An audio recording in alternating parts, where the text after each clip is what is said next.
Thank you for listening to Depictions Media Radio.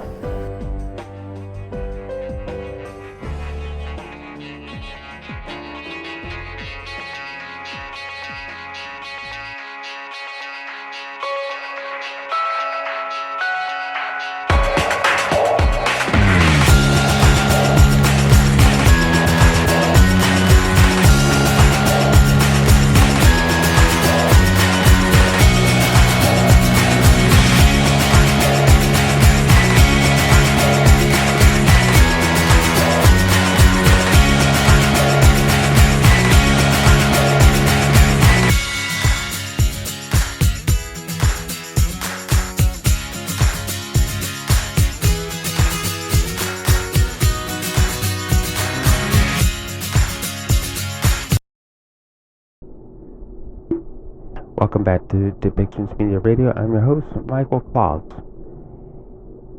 The people in Abbotsford, especially the Sumas Prairie area, have been struggling to recover from the devastating floods that happened in 2021. And the government has been slow to come up with assistance money and programs to help people find their way back to their farms, to their properties that have been held for generations. There have been many hurdles and thresholds for these people to actually find in order to be able to apply for the federal assistance that is available.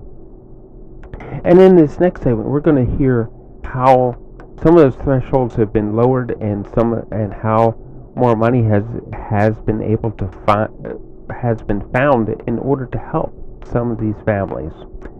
Many have already thrown in the towel and relocated and given up their way of farming. Some still sit by, waiting and hoping. But the area itself has been devastated, and one of the things to remember that it is agricultural land, and agricultural land probably should stay within the hands of the small farmer so that our food prices stay fairly accessible, that we don't have to struggle when we go to the produce stand in the supermarket to go buy our fruits and our vegetables, that the family-owned farm helps keep those prices a little bit lower, and they should be protected at all.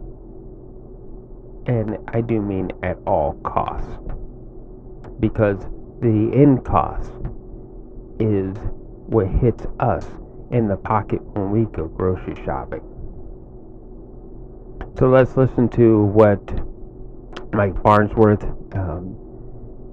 Minister of Public Safety and Solicitor General, actually has to say about what's going on, and he'll be joined by a couple other people that are involved in this recovery for Abbotsford, for British Columbia, and for Canada. Minister of Agriculture, Lana Popham, Minister of Transportation and Infrastructure, Rob Fleming, MLA for Abbotsford Mission, Pam Alexis, and the new Mayor of Abbotsford, Ross Siemens, and former Mayor of Abbotsford, Henry Braun. As we all know, we're nearing the one-year anniversary of last November's atmospheric river event that caused catastrophic flooding, one of the most devastating weather events in the history of our province. It caused extensive flooding of communities, washed away major roads, significantly damaged farmland, and impacted thousands of people. The event also tragically caused 5 deaths, and our thoughts are with the families and the loved ones of those individuals. The flooding had far-reaching effects, with more than 3,300 people in the Fraser Valley forced to evacuate their homes. Today we're standing at the Sumas River main dike, one of two dikes that breached in the Fraser Valley last November and led to floodwaters spilling into the Sumas Prairie and Abbotsford. Since last year's flooding, Emergency Management BC funded temporary repairs to the dikes, but some water continued to flow onto farmland through the summer and the fall. We're very pleased that the City of Abbotsford, with the support of the Semá First Nation, is now moving forward with permanent repairs to the Sumas Dike. Emergency Management BC is providing more than $1.6 million for repairs to the dike through the Disaster Financial Assistance Program. These repairs are expected to be complete by the end of this month. I want to thank Chief Silver and former Mayor Braun for their consistent effort in working with the province in getting us here today. And having spoken with Mayor Siemens, I know he will bring the same vigor and energy as we continue to build back better together.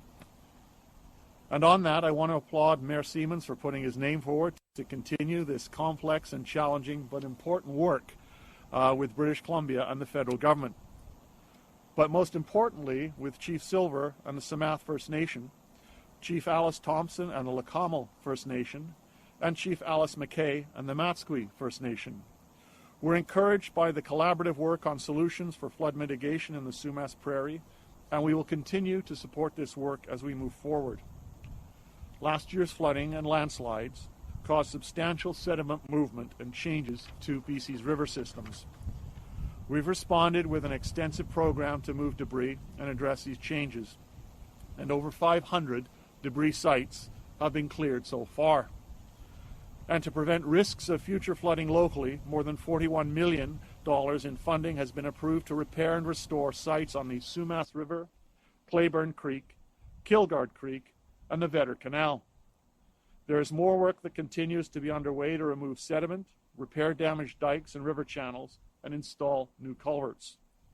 Our government is also working across borders to identify solutions with our neighbors to the south. In March, Premier Horgan and Washington Governor Inslee announced a trans-boundary initiative to respond to the more frequent and severe flooding of the Nooksack River caused by climate change. This initiative will bring together the resources and experts needed to help identify, evaluate, and advance solutions that will keep people and communities safe. Together, we are now working on establishing a governance structure that includes municipal, Indigenous, provincial, state, and federal officials to advance the priorities identified under the Trans-Boundary Initiative. The ongoing risk of flooding is very real, and we want to help ensure that communities, businesses, and families can be safe when they occur. Our government's flood strategy aims to understand these risks, enhance preparedness and response, and invest in flood resilience. Public engagement for the BC flood strategy has already begun, and we want to hear from individuals, businesses, First Nations, and local governments to ensure we build strong plans for the future. The Flood Strategy Survey is open until January 6, 2023, and I encourage everyone to participate and share their experience and knowledge. Planning for the future is important, but as we continue to recover from last fall's flooding, we know that recovery doesn't just mean rebuilding roads and buildings, it's about people. Through the Disaster Financial Assistance Program, we've dispersed over $24 million to help people repair and rebuild their homes and businesses. $10 million of this was for 1,300 claims to individuals, small businesses, farms, and charitable organizations right here in the Fraser Valley. I know it has not been easy for those waiting for support funding, insurance payments, and needed repairs, and as we've seen the clear challenges in our Disaster Financial Assistance Program, that is why we've been making changes to the process, including digitizing applications and providing funding through e-transfer. This builds on the changes that we made earlier this year to expand eligibility so we could support more people and communities. We continue working on modernizing the Disaster Financial Assistance regulation to address gaps and challenges and ensure that when emergencies strike, we are prepared to be more responsive, even faster. As we near the anniversary of such a devastating event, those impacted may still have vivid memories of their experiences and may well be concerned about the potential for flooding in the future. particularly as we continue seeing the effects of climate change and increased severe weather events. As we undertake our work to build climate-resilient communities, our government is also prepared to mobilize and respond immediately to flooding in the province when and where needed. Although all levels of government have been working tirelessly to ensure your communities recover, there is so much more work that is still needed. We know that we cannot do this alone, and we look forward to continuing to work in partnership with First Nations and local and federal governments to build a stronger, more prepared province for everyone. I want to thank everyone for being here today, and I'd now like to turn things over to Chief Dalton Silver of the Semá First Nation.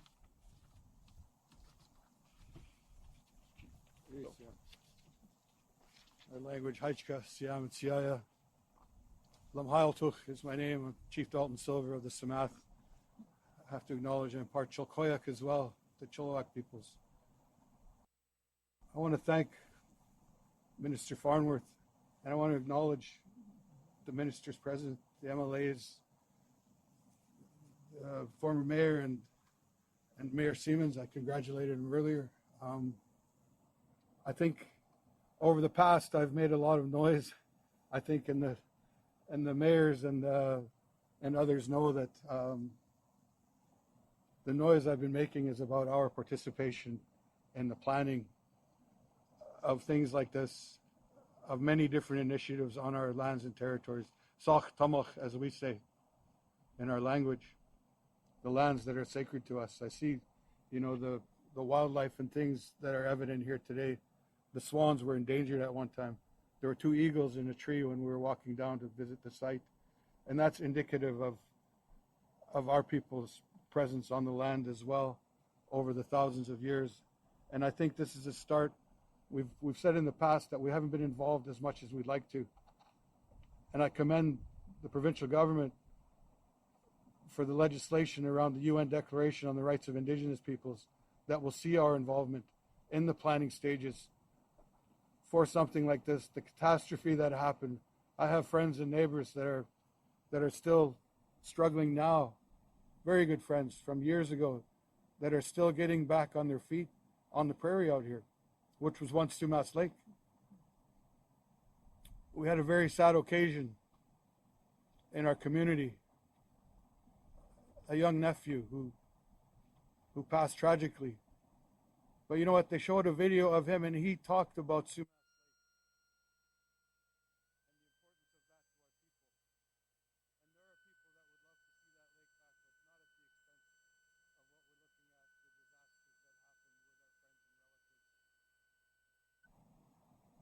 It was a catastrophe to our people years ago, and it's a catastrophe to what happened, the disaster here a year ago. There are many people still recovering, and I think the work that needs to be done with all of us together. And I'm thankful to be included here. It's an honor to be standing here with the representatives of this province and the representatives of the city as well. And I just want to say that I'm thankful to be here, and I'm honored to be here, and I really do hope that we can move forward together and create a better place for our people in the future and the wildlife as well.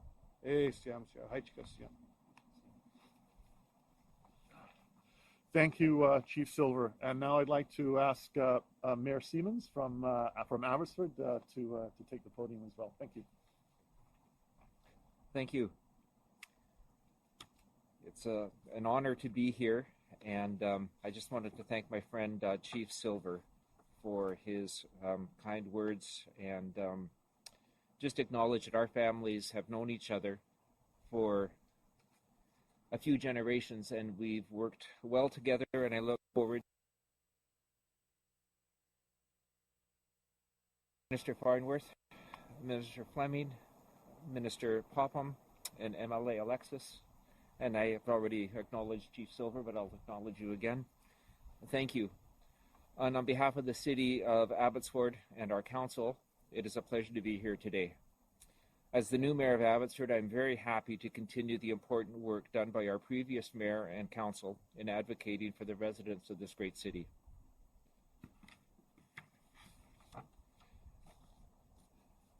Though we are approaching the 1-year anniversary of the historic flooding event of last fall, the effects of the flood are still very much being felt by our farmers and residents on Sumas Prairie. The part of the Sumas Dike that we're standing on today is the farm my wife Kelly grew up on, so I know firsthand how devastating the floods were, and for so many, and how worried and nervous many of the people still are. We know that the need is great, and we know that there is a lot of important work that needs to be done, which is why I'm so pleased with the progress being made here today. As a city, we continue to advocate for the needs of our community and will work with all levels of government, including our local Indigenous leadership, to implement solutions that best protect all the people in this area from future flood events. I would like to express our city's gratitude to the province of British Columbia for the commitment to helping the residents of Abbotsford, and specifically to the ministers here today for making this important investment in flood mitigation infrastructure. It's sincerely appreciated. Thank you again for being here, for your interest and for your care, and we look forward to working together in the future. So thanks very much. Thank you, and we're now able to take questions from the media. Thank you, Minister. Just a reminder to reporters on the phone, please press *1 to enter the queue. Please also remember to take your phone off mute. You are not audible until your name is called. We are going to start with Q&A on site first. So if any reporter wants to ask something to Minister, please come to the microphone, introduce yourself, tell your media, and ask the question. And you have one question and one follow-up. Hi there. My name is Michelle Bernora. I'm with CTV. Minister, you talked about changes to disaster financial assistance, but some people still say that they have fallen through the cracks. They're simply not getting the help that they need, and it's been almost a year. What do you say to those people whose homes look very similar to what they looked like almost a year ago? There have been some significant changes to the disaster financial assistance program working with the federal government. One, we've expanded the amount that you're eligible for in terms of on the housing side from $300,000 to $400,000. That lines it up with where the federal government is at. We've also expanded the program and changed the requirements in terms of business income, small business income, so that all you have to do now is show $10,000, whereas before it used to have to be that the income from your property had to be at least 50%. Those have been significant changes, along with changes on the agricultural side. So there has been a lot of changes to make to expand the program so that more people could apply. About 84% of the DFA applications have been processed. The ones that there are still some that we know are outstanding, those particular ones tend to be either more complicated, or there's information still required, or some particular issues around them. But more than $24 million has already gone out. Many dikes in BC are not up to standard. Is this are improvements to those dikes one of the government's top priorities, or where do they stand? Because I know that the funding is dependent, I understand from the former mayor, on where the province listed as a priority. So right now there's two things taking place. One, we're ensuring that we've got the dikes being repaired, such as Sumas Dike, so it's being able to be able to stand any events that we have this fall and going forward. And so that's the work that is underway here and in some other locations as well. At the same time, we've been preparing on the flood diking and flood strategy that the Ministry of Forests is working on. That work is underway. That's part of the consultation that's out there right now in terms of having people putting their input in. Also, along with that, in terms of dealing with the dikes, some of the challenges around dikes, for example, are in relation to the flooding and the sedimentation that has taken place along a number of the streams and creeks that we have in different parts of the province, but particularly here in the Lower Mainland. So, for example, the day before yesterday, I was out at Desroches, where the sedimentation has been so intense that it has actually pushed the creek over to the toe of the dike. And so the work is underway right now there to be able to change that, to remove that sedimentation and get the stream back into its normal course and take the pressure on that dike and ensure that that dike is safe. So all of that kind of work is underway. But there's an awful lot more to do. I mean, we have a significant number of dikes in this province, and it's going to take time to get that done. Thank you. Do we have more questions on site? Thank you. Hey, Joel Ballard here with CBC. We heard back in June the approval of mitigation plans here in Abbotsford with a price tag of $2.8 billion. This might be a question for the mayor or for you, Minister Farnworth. I'm wondering, the outgoing mayor said, this isn't going to happen overnight. We got to get money from all the different levels of government. Where are we on that path? How much have we secured and how much more do we need? Well, I guess we can both comment on that, but I can tell you that we're working very closely with the City of Abbotsford and with the First Nations, Semá, Lachamel, for example, on the kind of work that has to take place. Abbotsford has done a plan. There's some priorities they've identified. At the same time, the province is doing its diking. It's been doing its diking strategy, for example, and also on the issues around the Nooksack River. So we're working very closely. Still, this time there's a lot of I would say developmental work that is currently underway. But what's important is that we're getting these repairs in place, and at the same time doing that work on the longer term strategy that needs to be in place to protect this area. Thank you. Do you have a follow-up? Thank you. Yeah, sorry. And Go I ahead. think from our perspective at the city, this work is vitally important, and we sincerely appreciate it. We also are advocating for the Sumas River pump that would actually move the water out and over the floodgates along here. So that's sort of the Achilles heel for us right now, is as we're advocating for that pump station to happen. So that is sort of what our priority is in our advocacy work as well. Thank you. Do you have a follow-up? I do, but it's on a different subject. Do you want me to wait till later? Yes, so if you could approach later. Do we have more questions on site? If not, we are going to the phones now. First, it's going to be Ahmad Agahi from Global News. Thank you so much. Questions for Minister Farnworth. Just need to ask you if you have a reaction to the Surrey Police Service Union pledge released today, saying they will not join the RCMP if the Surrey Police Service is disbanded. Members claiming that in their pledge that they're now in a toxic environment. Anything from you to say to the members there? First, no workplace should become a toxic environment, and everyone deserves to have a respectful workplace. And I've seen some of the issues that have been on Twitter, and quite frankly, I think that's just despicable that those kinds of things taking place.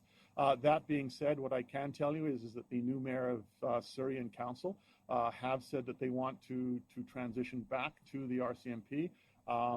There's a lot of work that needs to be involved with that, and I've indicated that I need to see a plan on how they propose to do that, because as Solicitor General, my key responsibility is to maintain adequate and effective policing, and that applies not just to Surrey but right across the province. And so I need to see a plan from the City of Surrey on how they intend to do that, as well as from the RCMP in terms of how that they would intend to restaff. And I have not yet received those plans, but in the meantime, what I can say is that no one should be having to deal with a toxic workplace. Ahmad, do you have a follow-up? I'm okay, thank you. Okay, so next question is Amy Smart from Canadian Press. Hi, sorry, I'm just on the phone, so I wonder if you could clarify, was it 1.6 million or billion? And given that Abbotsford had asked for 2.8 billion or outlined this plan, understanding the federal government would also play a role. I'm wondering if you can give me we're kind of getting these piecemeal announcements. What's the total amount that the BC government so far has put toward diking in Abbotsford? So there's this project here which is underway. We know that there's 24.6 million has gone out in terms of DFA payments. At the same time, in terms of diking across the province, you're looking at reports have been around between $7 and $9 billion altogether. What's important is that I know Abbotsford has identified a number of a strategy approach that's about $2.4 billion, and so all of those things are projects or strategies that need to be put in place, and it's going to have to be put in place over a number of years. So you've got short-term ones, medium-term, and long-term ones, and so we're here today these are the repairs that are needed to make sure that the Sumas Dike is in place. At the same time, Abbotsford is identifying their priorities, and we're working closely with them and First Nations on how we deal with the diking and the flood challenges in this particular area. But at the same time, there's also the longer-term strategy of dealing with dikes around the province, and that's where the diking strategy is with the Ministry of Forests, and that work is underway. In terms of the overall, $5 billion was earmarked under DFAA by the federal government for British Columbia. And we expect, and the federal government has expected, that there will be additional costs on top of that. In some cases, there's still a lot of work that's underway, and there's still a lot of costs that are still being determined in terms of what the repairs are going to have to be. Amy, do you have a follow-up?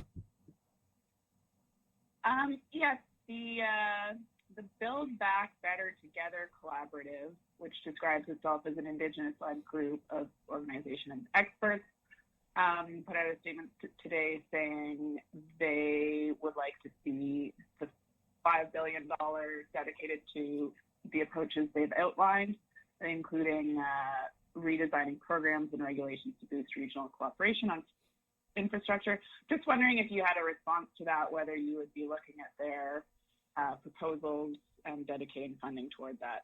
Yeah, no, we've been working very closely with them, and so there's a number of things that are underway. First off is the complete overhaul of the Emergency Program Act in the province of British Columbia, and that's being co-developed with First Nations, and it's built around the Sendai framework principles.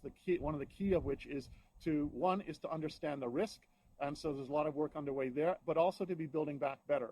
So that's very much going to be the framework going forward. At the same time, we've been working very closely with the federal government on the Disaster Financial Assistance Program, which assists the province. And there, by working with Minister Blair and the federal government, 15% of that money that's coming is to be able to build back better. So that's very much what's involved in terms of not only just the recovery right now, but in terms of how we deal with disasters in the future. And that is involved very closely working with First Nations on that and the issues that they have been raising. Thank you. So last on the queue is Jasper Chu, BCIT News. Yeah. Hi. So I'm curious. I would like to ask, do the provincial and federal government plan to build and implement a comprehensive series of permanent flood relief systems for cities, towns, and villages along the Fraser River? Well, that's what this project is part of today, is part of the diking and flood protection system that we have in place.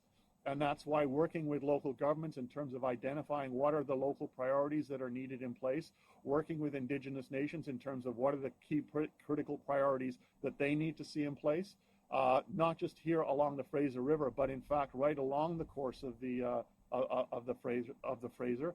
It involves not just local government, but it involves fish strategies as well. It means, for example, that pump stations in the future need to be fish friendly.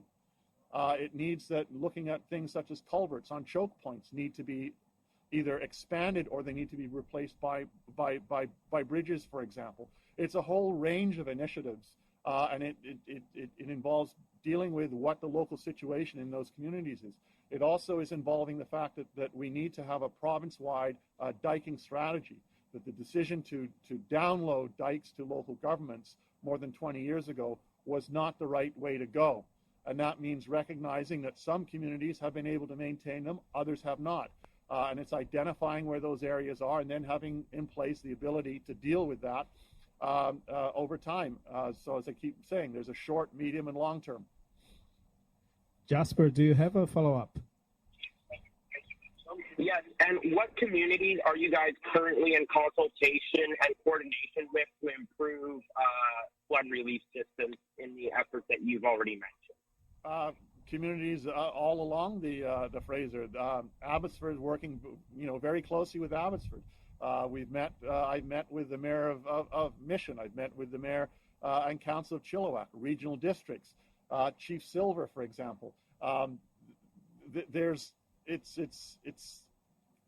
it's all of us in this together is the best way to describe it. Both at the federal, the provincial, the local, and First Nations working together on this particular issue. And when it comes to the Nooksack, working with our counterparts across in Washington State and the U.S. federal government. That's all the questions we have today. This concludes today's events. Thank you everyone for joining.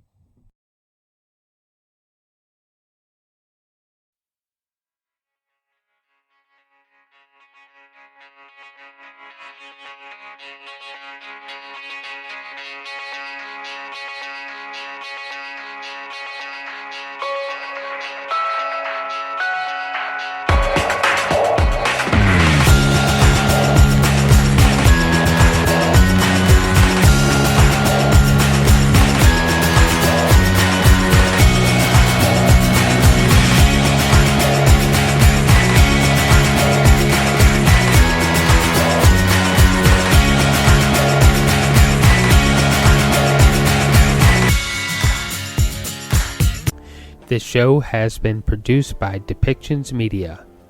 Please contact us at depictions.media for more information.